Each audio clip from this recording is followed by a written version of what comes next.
I would say this was season 7 bad for me. I can't quite put my finger on it, but it looks like you guys are like cutting costs, and if it's a Max or Discovery thing. They've made the show about Rhaenyra and Alicent, which it is not. Hello, what's the intro? Fuck, I forgot the intro. Okay, got it. Never mind. Got it.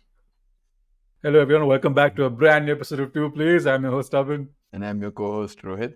Should we do this episode very slowly, or actually, you know what? We're going to do what the showrunners didn't do and get straight to the point, right? Today we're talking about Yes. House of the Dragon season 2. Let's start the show. Yes, let's start the show.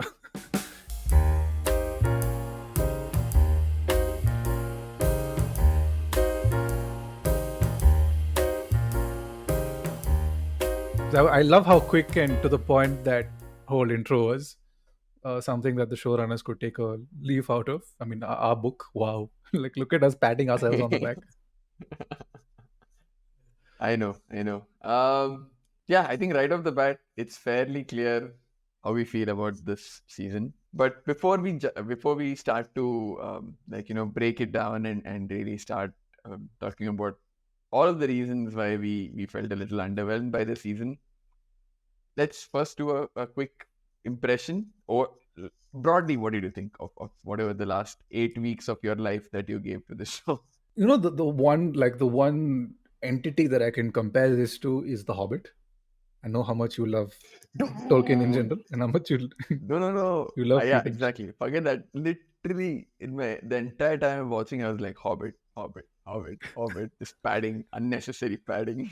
Yeah, I was just like, guys, the Dance of Dragons in Fire and Blood must be like over 100 pages or under 100 pages, if I'm not mistaken. And there is this need to unnecessarily keep dragging things on. This show, this entire era of the Targaryen rule, should have been a max of 2 seasons. I realized very quickly, I think, by the time we got to the battle at Rook's Rest, that we're getting at least another season out of these guys, like for sure. And as of Monday, it was confirmed that this will run for 4 seasons. So, as a book reader, as somebody who is looking forward to the events, I am now tempering my expectations so massively, because I'm really afraid as to just how much they're going to make the show suffer for pure corporate greed. And don't get me wrong, I really like the show. I think in spite of its faults, I think it's still made for very engaging television. I believe on the second episode, which was called Rhaenyra the Cruel, and the whole Arryk and Arryk storyline, I remember texting Rohit after the episode aired, and I was like, Game of Thrones is back. And no, and like, if there ever was an instance of shutting your mouth and not saying anything till the season concluded, that was probably the best example of it. There are certain choices the show makes that I liked, certain choices the show makes that I did not like. And I think at the end of it, it just left me feeling a little underwhelmed. You can tell the show is cheaper because in parallel to this to this series, I'm rewatching Game of Thrones. And sure, the CG budget, I'm not even accounting for the dragons. It just looks like wherever they're shooting this and the sets they're building, I can't quite put my finger on it, but it looks like you guys are like cutting costs, and if it's a Max or Discovery thing. From an overall impressions perspective, good season. Could have done a lot more and should end quickly. I didn't feel low quality, but it's the colors palette of the show is very muted. Game of Thrones has Yes. a lot more color. Like, they're out in nature a little bit more, so there's a lot more greens. The Lannister reds pop out. Here it's just everyone's wearing black. The skies are gloomy, cloudy. There's just a lot of dour colors, so it's a very flat viewing experience. So I get what you're saying. Maybe that comes across as cheap as well. I have an analogy, half hesitant to break it out because it's very NSFW, but at least to me the analogy makes sense, right? This entire season is like edging, right? Those times when you're alone at home and for the next hour or so nobody's going to come home, and you're like, cool, I'm going to put something on TV, get the tissue box out, get the lotion. Like, we're going to have a whale of a time, right? I'm going to be choosy which video I'm going to watch. There's going to be trial and error. When you set yourself up for that time, you're like, this is a party, right? And then you find the video, and then you get going, right? And the Rook's Rest episode is the equivalent of when you really start getting in the groove. You're like, this is going to end well, right? And you're there. Episode 8 is the equivalent of your mom coming home 15 minutes early and you're left with blue balls. You're like, fuck, I need abort. And then you go back, you go to sleep that night thinking of what could have been versus of the dry run that it was. This season is essentially that, right? A few other ways that the season has been described is this season could have been an email. The House of Dragging On. And what's the other one? The 8-episode preview for season 3. So, I think my analogy talks all of this. Yeah, your analogy, House of the Dry Run, makes far better sense. Yeah, it was right there. House of the Dry Run. So yeah, the season is just edging for me. But beyond the joke, I completely agree, right? I know there are now reports that Discovery Discovery through HBO told them that it needs to be 8 episodes and not 10. And because of the writer's strike, they weren't able to rewrite it or whatever. I don't care. I don't care why the end product is the way it is. We are going to judge what we get to see. And you said it was a good season. I'm not even going to be as charitable as that. This was a bang average season. I would say not as bad as season 8 of Game of Thrones. I don't think anything comes close. That's going to be very hard to bottom out. But I would say this was season 7 bad for me. So, in the sense of how much my enthusiasm to continue watching this has taken a hit, I would say this is equivalent to season 7. Yeah, that's a very valid point because generally, I feel like a lot of people, with the release schedule and with how slow the show has been going, people are just dropping off, and that is a problem. I think Rook's Rest, we'll get to it as well, you had the audience in the palm of your hand, and you could have done so much. And season 7 and episode 7 to a certain degree does that. Like the trade-off for you to get those 2 moments has been to sit through, I think, barring 2 other moments in the entire show, no scheming. It's just conflict. It's like internal conflict and not presented very well. It's first impressions. I think it's broadly this. We will definitely dive deeper. But again, before we start to excoriate this season, let's quickly get the memorable moments out of the way. The handful of them that were there. I think we should do good and bad memorable. There are a couple of bad. Yeah, let's do that. Moments. Yeah, we should. I want to get the worst memorable moment out the way, right? The whole Rhaenyra and Mysaria kissing, make-out scene, whatever the fuck that was. Not there in the books. There was no reason for it to be in the show. It does not further the plot in any way. It does not develop either of the characters in any way. Why the fuck was that there? Apparently, it was a choice made on set. That's something I read recently, or like I was listening to a podcast, and apparently somebody else was edging on set. They needed help. No. It came from, funnily enough, Emma Darcy, I think, themselves. So they were of the opinion that there seems to be this connection forming, and I don't know. I mean, I guess because Fire and Blood is just so, there's not a lot in terms of character development. Actually, if you're being perfectly honest, these 2 warring factions have been portrayed as the idiots of the entire Targaryen realm, right? Because there is no sympathy to either of these characters.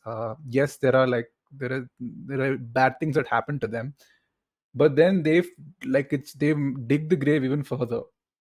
I think post the incidents of season 1, Rhaenyra goes on this Mad Queen warpath, and it just escalates until eventually it just combusts into the way it does. And by the way, we will not be discussing further events of the House of the Dragon. We will mention certain things in passing, but we will not delve into them because we don't want to spoil it for you. That being said, we will kind of discuss in events that precede the Dance of Dragons and events that follow the Dance of Dragons, while ensuring that the entire dance remains completely unspoiled. Yeah.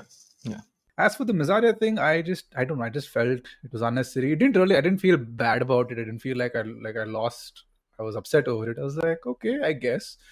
It was ruined for me because somebody said, well, this season we got two dragon riders, and one was Adam of Hull and the other one was Mysaria. And I was like, Mysaria is a dragon rider? And then I watched the show and went, you know what? Fair enough. Yeah, it didn't piss me off. I was just like, why? You have 8 episodes. Don't waste time. Yeah. From that perspective, maybe it pissed me off. What else did you not like? The last episode, the whole Tyland Lannisters eat, pray, love circuit in Essos, whatever the fuck he was doing there. Fighting in the mud. And, yeah, I was like, bro, it's the season finale. Why the fuck are we wasting whatever 5-10 minutes on this moron? Like, what are we doing? I like the fact that the actor playing Tywin and Tyland was also in a prior season of Game of Thrones. He was the of Vale, Lord Hugh of Vale, if I remember. Yeah, Hugh so of the like Vale just or something like that. Hugh of the Vale, something, right? So I hope that they continue this as a running joke through like all the adaptations of the series that are coming, where he's like in some role. It would be really hilarious. I think a nice little inside joke for those paying attention. I like the actor. I just felt like the whole Tyland Lannister. Tyland, right? What's his name? Tyland, yeah. And that's the joke also in that they keep forgetting his name, right? It's Diamond. Yeah. He's like, no, it's Tyland Lannister. So it's just... See, that's I felt it was unnecessary. And I felt like the entire thing was just building up to season 3, like a trailer for season 3. A couple of choices I am not a fan of. So A Son for the Sun, which I guess is like... I like the whole depiction of the lead up to its climax. The whole blood and cheese sequence. Yes. So for those of you who haven't read the book, so it is a lot more disturbing in the book. Why? Because when blood and cheese infiltrate, it's a lot more crueler. Which for me is I may sound like an asshole for saying it, but why are we dialing down on the cruelty? And that's one of my fears for how this all ends. Song of Ice and Fire goes soft. Exactly. So that is another thing. That is another point we'll discuss as we progress. But in the books, Blood and Cheese give Helaena a choice. You pick one, and she picks the younger one because I don't think that younger son exists in the show. No, it's not. Maelor, I think his name is. Maelor, yes. Yeah, Maelor is not. I think it's Jaehaera and Jaehaera and Jaehaerys. Jaehaerys, is it possibly? The Targaryens need to find more names, bro. Somebody please give them a name book or something. Fucking hell. Same 5 names ad nauseum. They keep just modifying. Like, imagine if Aegon was just called Ramu Targaryen. Done, dude. Yeah, the entire dance would have happened, right? The whole confusion she has because Aegon the Conqueror. Aegon, just name him somebody else like Ton or Ramu or Vignesh. Sorted. So Vignesh Targaryen. Vignesh Targaryen. Viserys, son of Vignesh, son of Viserys. It works. Yeah, it works. I think the roots of it in reality is the naming of English kings, King Henry, King George. That's where European kings and Charles. There were 16 Louis. Like, come on, guys. Yeah. So I think Maelor is the one who gets chosen, and I think, was it blood or was it cheese? One of them tells Maelor, "Look, your mama doesn't love you, doesn't care about you," and I think she wants you dead. Blood and is what he said. Yeah, she wants you dead, and then blood kills the elder son, and they bounce, and that's how Helaena spirals. Like, that's how the spiral begins, right? Like, as we at that point, it's as good as having killed them both, because now you irreparably damaged Helena's. That kid is going to know my mom wanted me dead. You killed the... It's a lot more messed up in the book. And I felt like they kind of dialed it down. And also what they appended to that scene in the book, right? She goes, Helaena rushes, and she's seeing Alicent fucking riding Criston Cole. Right? So bad. So I was late to the premiere. Yeah, I was late to the premiere this time, and Twitter is extreme. I don't know what Elon Musk has done to Twitter. It's just like a mix of right-wing grifting and bots that are horny all the time. And those are the first few things I saw. I was like, "What is this? This is so random."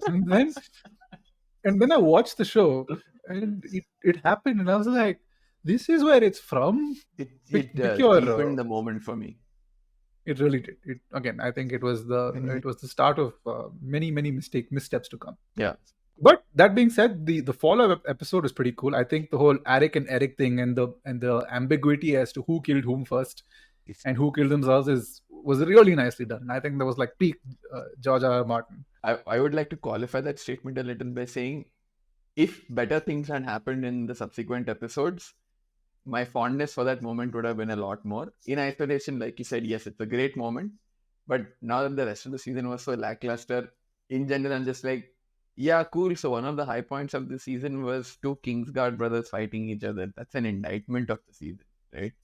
So Yeah, I unfortunately, I'm like my sentiment about that about that event is now colored with what the season was like. But standalone, yes, completely agree. At the time I was watching the episode, I was like, wow, this is some good storytelling. and then I think the follow-up immediately after we begin the Fear and Loathing in Harrenhal arc. I was intrigued by the first couple of minutes, the couple of episodes, and then it just kept going and going. I'm like, okay, he's still at Harrenhal. And I think the funniest bit was you could hear Caraxes in the back in some of those episodes where he's pretending to leave. He's about to leave, and then Alice Rivers is like, no, stay a couple of days. And you can hear Caraxes throwing a fit in the background, being like, the fuck, dude. Like, mother chode, yeah. We're just leaving. What the fuck? You're having some weird fuck all dreams. I'm having some weird fuck all dreams. Some weird Oedipus complex shit is happening. Like, it's just a whole, like, it could have been a 2-episode arc, but instead we were sat there for the remainder of the season, from episode 3 to episode 8. And then that whole Oedipus bit was, again, why are you doing these things? It doesn't, again, it's not, I don't know if it is developing Daemon as a character a lot more. There are other ways to do it, not pushing the story. His entire arc this season wasn't pushing the story forward, which, though I'll come to the Daemon arc separately. I'm willing to cut the writers some slack there because there's nothing to work off of in the books, right? Yeah. Fucks off to Harrenhal, the next thing is whatever's going to happen. Okay, they have said God's Eye in the show. So they have, up to Harrenhal, then it's God's Eye. There's nothing in between. So I guess they had to, and you've got Matt Smith, you're paying his fucking salary, you're going to find something for him to do. I'll cut them some slack. They could have done a better job of it. But anyway, we'll come to this point in more detail. But yes, I totally get how Fear and Loathing in Harrenhal could turn people off. I'm just going to call it that going forward.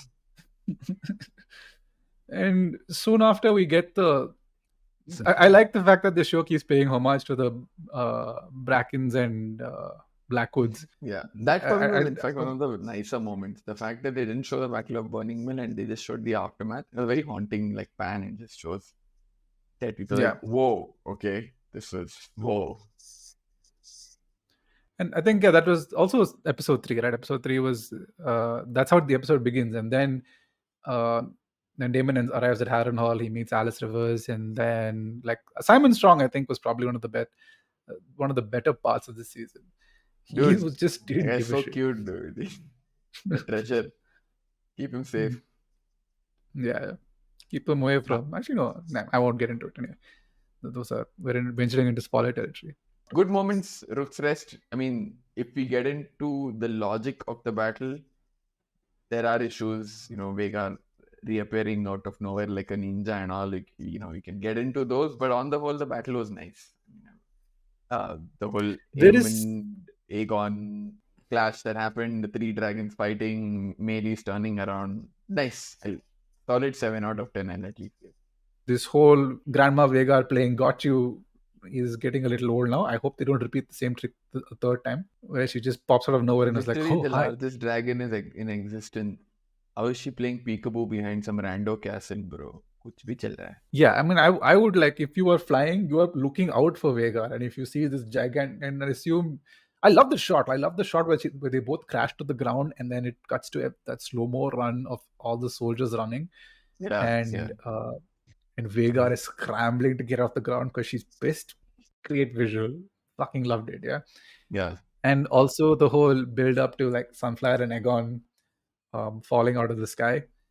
Even the prior conversation between Aemond and Aegon, where Aemond starts talking to him in High Valyrian, and Icon has to make a war. Yeah, so like a lot of these really nice moments where they try and undercut each other. The whole Aegon Aemond dynamic was something I enjoyed, even though it got a little tiresome towards the end. Rook's Rest, I think, as you mentioned, was a good 7 out of 10 episode. I think we have seen better seasons of Game of Thrones, better episodes in Game of Thrones, discounting season 8 and season 7. I was telling Rohit before we started recording, I was rewatching season 4 of Game of Thrones because what House of the Dragon has done, it has reignited my love for the series. So I'm back, like I am back in the conspiracy theories, like maelstrom. Like I'm listening to All Shift X in the gym. I am listening to Deep Fire and Blood audiobooks and the World of Ice and Fire audiobooks. So I am like very much back in back in this world because it's super entertaining and it's always been engaging. Yeah, Um, like we were discussing before we started recording, season mm, 4, episodes 3 to 7 are like, that's the only way to describe it. yeah, it's so good. Like season 4 is just, as Rohit was we were talking about, it was humming on all cylinders. Yeah, I think at the time people were like, "Oh, it's not this, it's not that." But in hindsight, you watch season 4 of Game of Thrones, and it's right up to the end, up to episode 10. It is yeah, spectacular television. yeah. I'm gonna stop. I wanted to start talking about this, like scenes from season. So I'm like, no, that's a different podcast. We'll do that sometime. But yeah, I Yeah, yeah. completely agree. And yeah, I think apart from Rook's Rest, and sure, there were a couple of moments here and there. The whole what Tully, the kid who in the end ran circles around Daemon, who was Oscar Tully, right? That's the new kid Yeah, who was Oscar the Tavi. Yeah.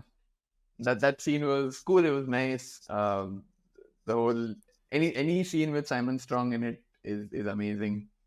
Uh, it had its moments, but for the most part, I think we sort of established that there was more to dislike than to like. Cool. That memorable moment's done. Now let's get in. Let's Yeah. really talk about why we feel the season did not work. Before we do that, two things at least I want to draw attention to. Things that were nice, not moments, but like themes in general, or not themes, whatever, larger aspects in general. Firstly, yes, while I agree that those close-up shots on the dragons don't look good, it literally looks like you have a bull in an arcade and you want to sit on it. That said, I won't complain, right? Because we are spoiled. We're living in an age where we're like, oh, the dragon that I'm seeing on my screen is not rendered well enough. Part of me is like, dude, shut the fuck up, right? You're seeing dragons on Yeah, yeah. screen, be happy. Yeah, And exactly. and kudos to them, they've really made every dragon distinctive, right? Right? Like literally each one of them, maybe with the exception of, say, at least to me, Silver, Moon Dancer and Sea Smoke seem a little similar. I was just like, bro, this is the Drogon dragon. And you have just given him a coat of blue. It's the same bloody Yeah. dragon. And then I thought it was just me. And then I went on Twitter and there it was, the comparison shots of Sea Smoke and Drogon. It was the same dragon. But other than them, each of the other ones, like from appearance, I can recognize. They've given them mannerisms. They've given them. Uh, it's like how you depict dogs, right? It's very easy to say all dogs are the same. They don't. They've actually made dragons akin to dogs, where each of them has their own personality, and they show that. They give these dragons that's their time in the sun. The other aspect of this season and the show at large that I cannot fault is all of the actors are just knocking it out of the park, left, right, Yeah, and center. for sure. Faultless performances across the board. I don't have a single weak performance like actor to speak of. I personally don't like Ewan Mitchell's vibe, the whole perma pout that he has. Uh, that's just me, but even I can't deny his acting has been great, right? So across the board, great. And the intention of the writers, I understand that you're working with 100 pages of material, and again, if you ask me, this should have been 3 seasons, not 4. Yeah. 3 seasons would have been perfect because 2 would have been too less. There are too many big events to show, right? 3 would And have been budget, I perfect. understand 4 is budgetary constraints. exactly. 4 I can live with. I get that you're going to pad a little bit, and Game of Thrones is not very hard to pad, right? Because there's so many interconnected Game of Thrones, as in Song of Ice and Fire. There's so many interconnected pieces, and you have so much of good dialogue with the right set of writers. You can do. I'm like, okay, Then my bigger concern is, if you are saying you're going to pad, that does not mean that you withhold the major events for the audience for literally half of the show's life now. Half is done now. You have 3 and 4. Other than that, other than Rook's rest, nothing's happened. So now basically you're going to just next whatever 16 or 20 episodes. By my count, there are at least 7 to 9 major events that need to happen, right? Gullet, Tumbleton Yes. 1, Tumbleton 2, Mm. Dragon Pit. Mm. Oh, Dragon Pit is way after. Dragon Pit is towards the end. Yeah. I'm not even going in order. I'm sure I'm missing something in between, right? Yeah, of course. God's Eye. I'm listing out of order, right? Yeah, sure. How do I say this? Back to Dragonstone. 6 Bites. Hour of the Wolf. But like Hour of the 9 Wolf, right here, and I'm sure I'm forgetting few things, right? You have 16 to 20 episodes. So now basically something big has to happen every 2 episodes. How does this logic play out for the next 2 seasons? Please explain to me. And now also forget that I think one of the nine incidents you mentioned, one character is apparently dead. Hey, I think they don't know.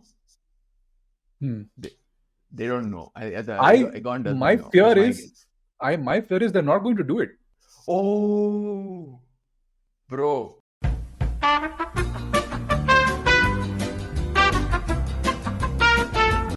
Sorry, there's a break in the episode because we took a conversation offline because it got super spoilery. But Abhin just made me realize that there's a proclamation they made in the last episode, which is, if it is true, has an implication on probably the one event of the 9 that are listed that cannot be skipped. Because if they do, fuck these guys. Literally, not skipping. I don't think they're going to skip it. They're going to do something else.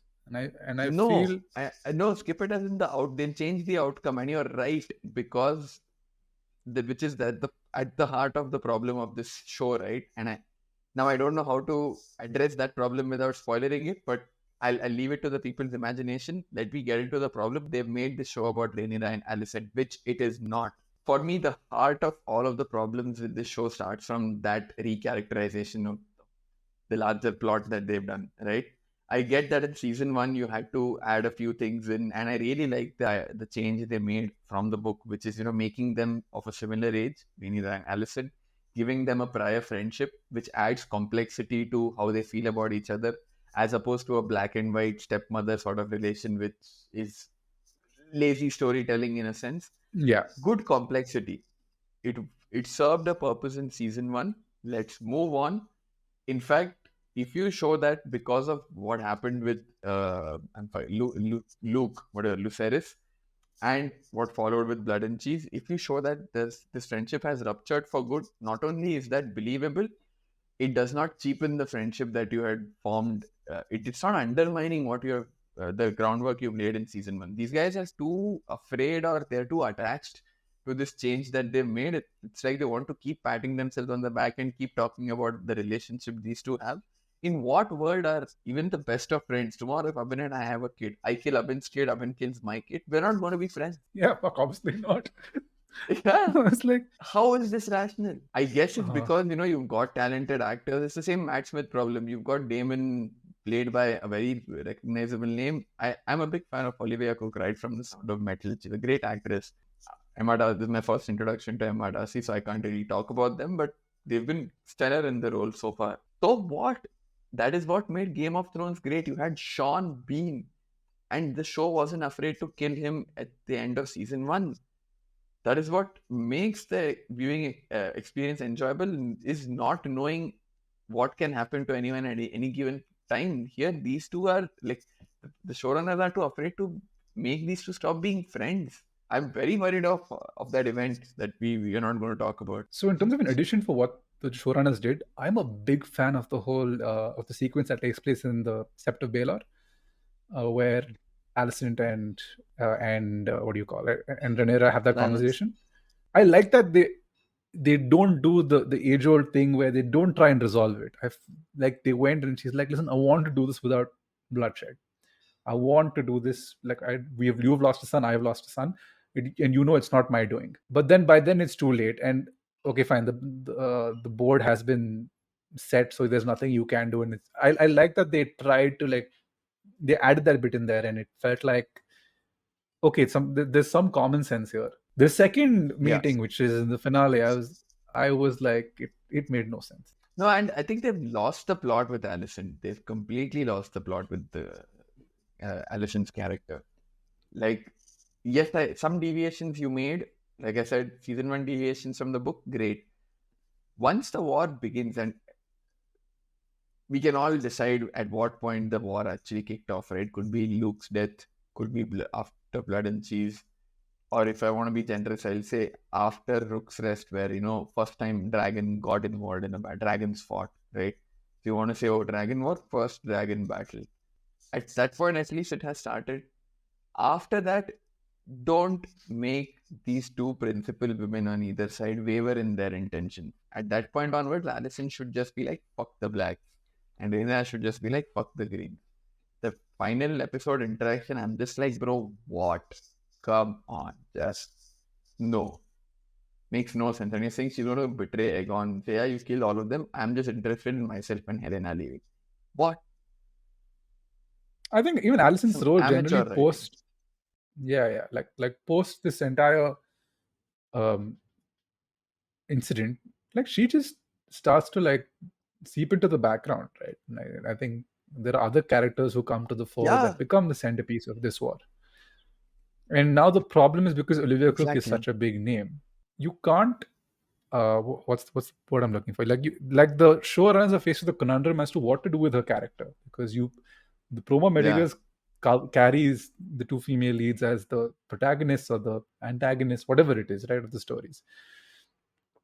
And the show is so afraid to make them anti-heroes more than anything else. I think it should have been like an anti-hero to villain arc, which I think we will get another show, I think, would do justice to, but another era of in the Targaryen history would do justice to.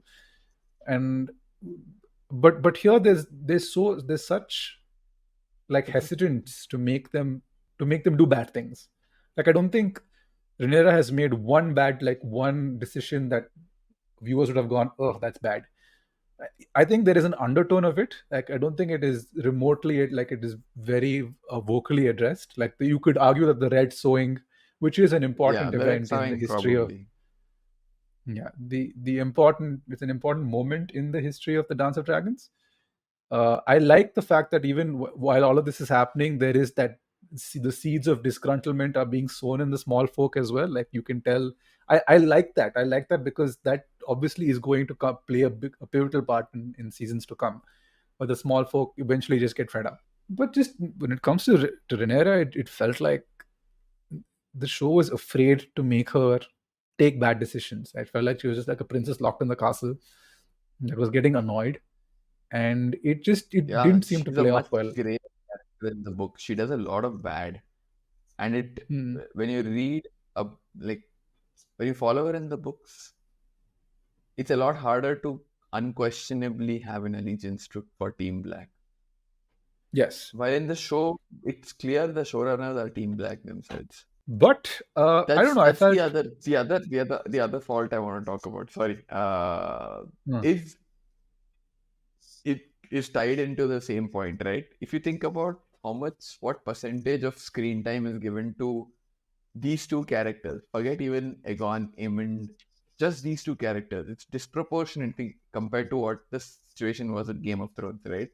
Where you had so many points of view, you had such a wide variety of characters to care about, to know whose stories you could follow, and even take a classic case in point, right? The small councils of both sides.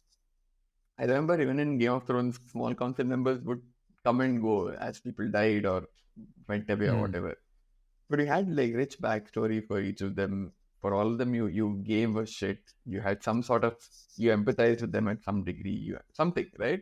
So you were a lot more involved, or a lot more invested in when the small council meeting scenes would happen. You're like, oh, who's going to say what? What's this guy going to say? This guy's a crafty small fellow. council.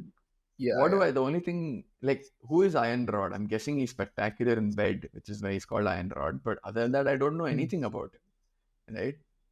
Laris, cool. Yeah, the foot fetish. Probably Tarantino's ancestor. But what do I know about him apart from that?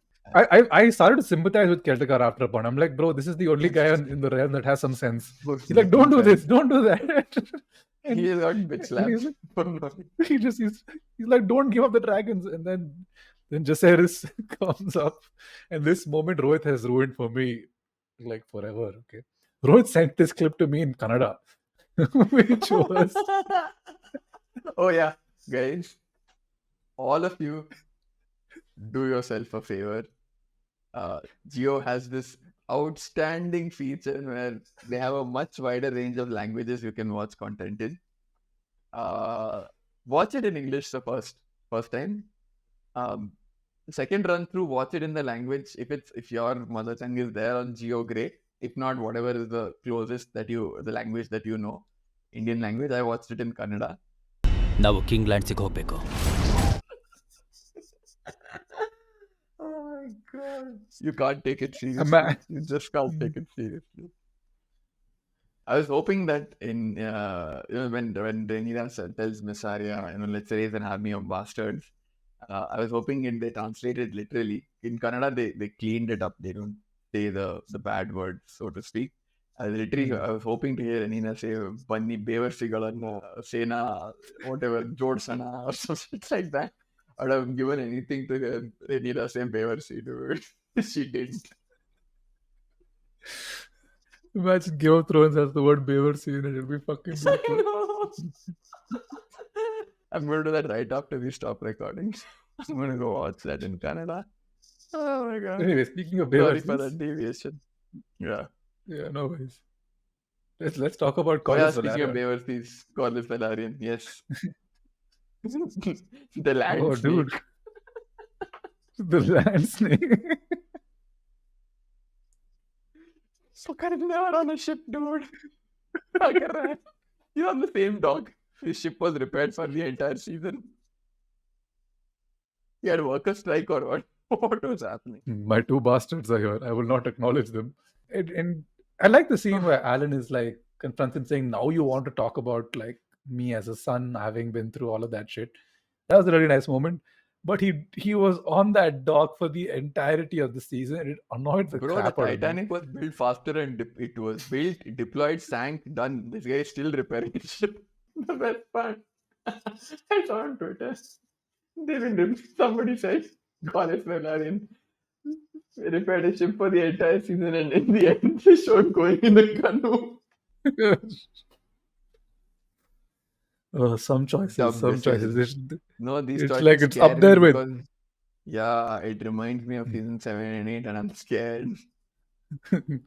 Danny forgot the Iron Fleet. Corlys forgot about his ship or something. Horrible. Not good. Not good at all. Anyway, what else is there to cover from? I think we've covered more. I think we've done more in-depth analysis. Oh yeah, I have to talk about the erasure of a certain character. I feel like so a certain character is being written out of the books, out of the series. Nettles, for those of you. Is that a big deal? I mean, the Nettles Daemon connection and she just buggering off. I don't know what they're going to do with. I like before that episode came out, before they indicated that Sheepsealer was chilling in the Vale, George R.R. Martin released. He doesn't really care about the show, but he released a note saying dragons do not go to the Vale, which got people like talking about the fact that Nettles might just be kicked out of the entire story arc altogether. Rhaenyra is supposed to be on her way to Dawn at this point, I think. Pentos. Wherever it is. Pentos, sorry. With Pentos along with the other Aegon and what is this person? What's the kid's name? Viserys. Fucking seriously, guys. Yeah. How many more clues? Yeah, so anyway, there are many of them. Viserys the second, I think this guy is. So, but yeah, there's like a bunch of. She's supposed to be on their way there, and they get stuck in a place. But they fully like she's chasing some dragon in the Vale. She's gone dragon hunting. Another bad decision. She just left the retinue. She's the one who's taking care of the two kids, and the rest of the Vale fuckers are like, whatever. Who needs her? Nobody is. Yeah, the wild dragon Rhaenyra's chasing anyway. Yeah. Bela is just chilling on. I actually, funnily enough, Bela. Speaking of Bela chilling on the dock, I liked the whole Jace conundrum. I really liked a couple of things. Okay, Yes. I need to talk about Jace's inner conflict, because in the books he's the one who suggests sowing the bastards, but here obviously Yes. for him, he's well aware of the fact that he is a bastard. He's Howard Strong's bastard, and if other if other low-born folk are able to claim dragons, then how different is he compared to them? Like, where is his place in the world? That's really nice. The second thing, which was a wonderful connect, was developing Hugh Hammer's mother as Sierra Targaryen. Yes. Hugh Hammer in general, I would say. They gave him depth. He's not Yeah. a dick like in the books. Love it. Yeah. Ulf, I think they gave him they made Ulf the pure dick, but the whole red sowing and the claiming of Vermithor and the fuck you it was to Jaehaerys, like, because it was a wonderful thing. For those of you who don't know, Vermithor was King Jaehaerys' dragon, and Sierra Targaryen would be his daughter or his sister, one of two things. Daughter. His daughter, and who was like this mischief, constant. I don't know it's real crazy world movie. history as well as I know that. Feel ashamed. So Sierra was just like constantly hooking up with people, and then they tried to make her a septa. She said, "Screw this," and she moved to Lease and became the owner of this brothel. And I think Hugh was born there. And so generally, Jaehaerys and her had a very strained relationship. So for Hugh to claim Vermithor was just a great tie back to the lore. Speaking of lore, episode 8, a certain character appears in like this weirwood vision. The realm's biggest bastard, who is, I think, will start to make an appearance. He's in the story of the Night and the Seven Kingdoms, right? I feel like Should be. It's the same timeline. Yeah. No, he's busy fucking around there. If he's not Hand of the King at that point.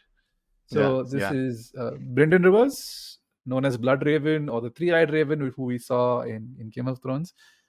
Now, I'm very curious to see what they do with him, because if he shows up in the Night of the Seven Kingdoms, it would indicate that the Blackfire rebellions will start at some point, or they will start to reference the Blackfire rebellions, which is a super interesting era of the Targaryen dynamic, right? There was another Aegon, I think Aegon the Fourth, Aegon the Unworthy, who basically legitimized all his bastards and said "fuck off" and died.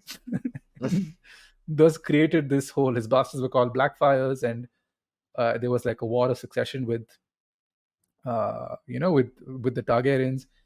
And Bloodraven there's a theory that Bloodraven was basically manipulating the entire bloodline to get to Azor Ahai.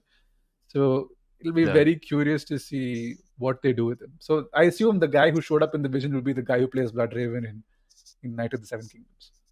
I mean, part of me wants him to show up. Part of me wants Night of the Seven Kingdoms to be like the Mandalorian. Like, Egg is like, you have episodic formats. There's a new adventure in each episode. Sure, keep a larger arc if you want, but I'm not too hung up on it. There are only 3 let books. It be and let it be a lighter show. It need not be as heavy on the heart as Game of Thrones or House of the Dragon. Let it be a light show. Night of the Seven Kingdoms is technically supposed to be a lighter take on the Game of Thrones universe. It tells the story of 2 characters, of Dunk and Egg. Dunk being Sir Duncan the Tall, I think is what his official title is. And his squire, Egg, who is, spoilers for Night of the Seven Kingdoms, I assume they will reveal it early on. No, Aegon the Fifth. Big deal. Yeah, big deal. Yeah, there's a dude called one of the kings. He's a child.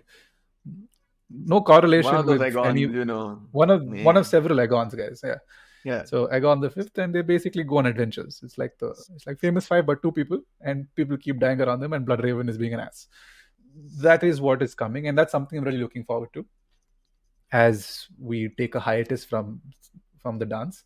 Now, I said this in the last episode we did on this. The dance is probably my favorite part of in the history of Game of Thrones, because so much happens, and it's a great depiction of greed ultimately killing power.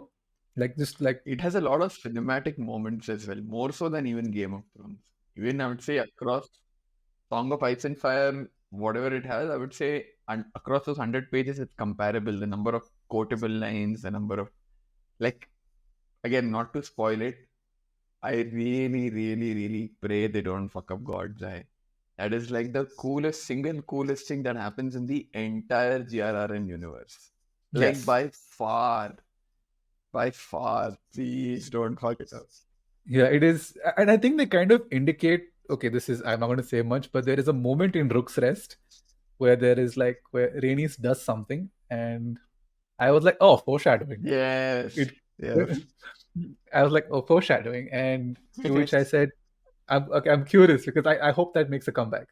Yeah. But even speaking of other cinematic moments, right, I think and I know this has been greenlit, they're writing it right now, which is Aegon's Conquest, to which is going to require a lot of budget. Purely, and I'm not thinking from like a spectacle perspective, I'm thinking of from a Balerion perspective, right? For those of you who don't know, Aegon's Conquest is the story of how the Targaryens became rulers of Westeros. And it is a very simple story. Aegon lands in Dragonstone, says, okay, I'm going to take over Westeros, goes to each lord or king and says, I will kill you, follow me or I will kill you. Those who agree, they live. Those who don't. Interesting story because that's Far from it. I think there is one moment, maybe two moments. One would probably indicate one would be obviously Harrenhal and their failed conquest of Dawn. I think the Maria Martel and will be fun. Besides that, not much what happens. Yeah, because there's no opposition. There's no challenge to overcome. It's going to be very. I personally, sure. I mean, they've greenlit all the best to them. I'm not super keen on. What would you have ideally wanted to? Yeah, Duncan Egg is nice, but what else would you have wanted to see? Honestly, I'm okay. I'm good. We can stop milking these properties. Leave George R.R. Martin alone so that he can finish the fucking books.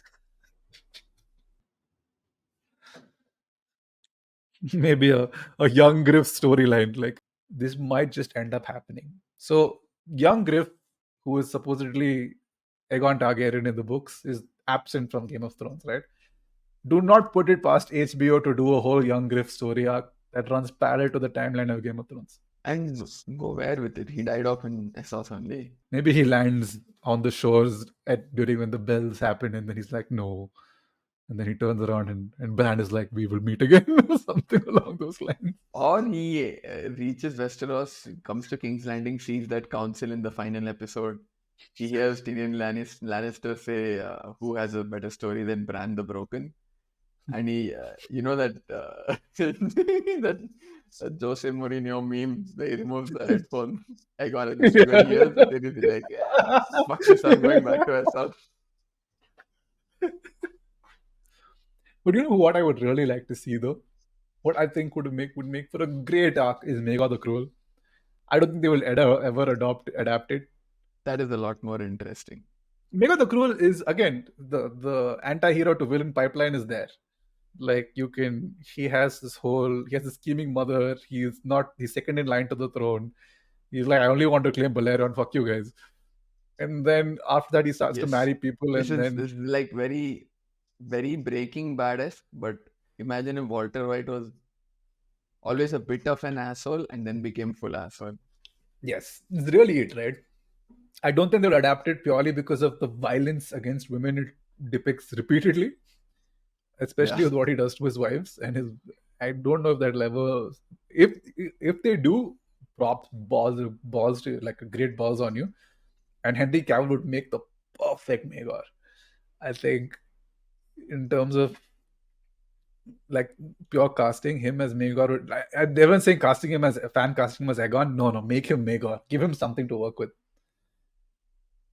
Yeah, I guess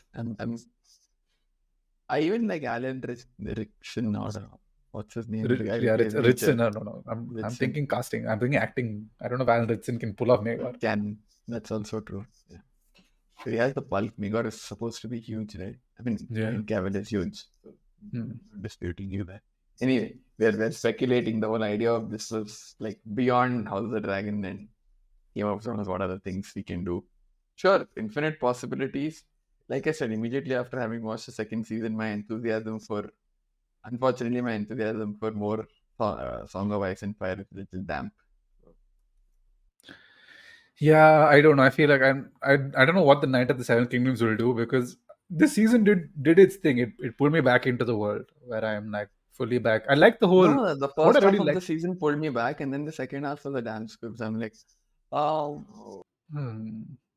I like the whole fact that the tapestry would keep building with events from each episode, and like it kept getting added on, like the death. I agree, Hmm. but now we're reaching. Yeah, we are. I feel like I think the one way for me to reignite the whole thing is to just watch in Kannada. I just want to hear. Imagine watching. Just said it. ನಾನು ಬೇವರ್ತಿದ್ದೀನಮ್ಮ.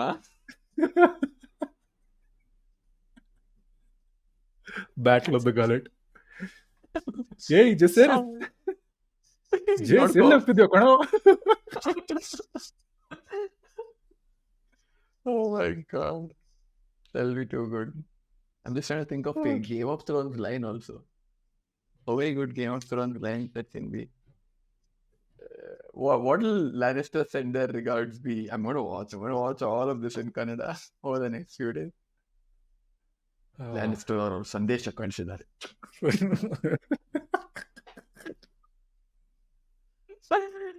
Oh my god. So yeah, maybe that's what will get me back into the groove. Probably. Anyway, I think that should be us for this week's episode. Yeah. We We're will not ending it do vaguely just like the season. Yeah. This is a trailer for season, the episode for season 3's recap. But yeah, definitely, like, I mean, if I assume season 3 will be heavy on spectacle, I hope HBO greenlights a good budget for them, because a lot of things will happen. If I have to wait, oh my god. I assume season 3 will end with Tumbleton.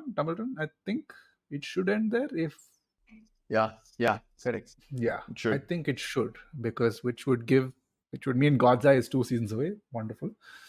And I'm okay with that. It should start with Gullet and then you go into Tumbleton. End with Tumbleton is fine. Whatever the hard to pronounce voice. Yeah.